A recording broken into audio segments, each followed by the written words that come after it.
नमस्कार, मी रुबीना पठाण. तुम्ही पाहताय झी 24 तास. बुलेटिनच्या सुरुवातीलाच मोठी बातमी. इंधन दरवाढीचा सर्वसामान्य नागरिकांना फटका बसल्याचं पाहायला मिळतंय.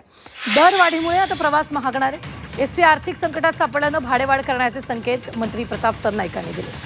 प्रवासासह आता या इंधन दरवाढीच्या झळा किचनपर्यंत पोहोचलेल्या आहेत. भाजीपाल्याचे दर गगनाला भिडले. या विरोधात विरोधकांनी आक्रमक भूमिका घेतली आहे. घोडा, गाढव आणि बैल घेऊन विरोधकांनी सरकारच्या धोरणांचा निषेध केलेला आहे.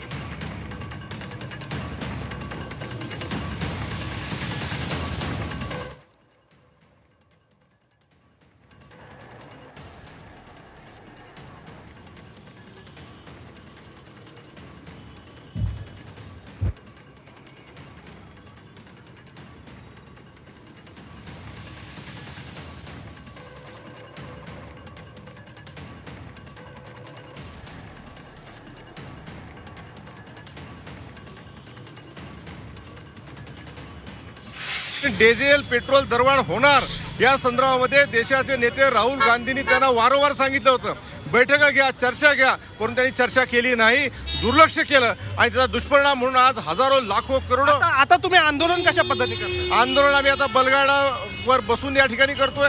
पुणेकरांवर, नागरिकांवर हीच भविष्यात वेळ येणार आहे.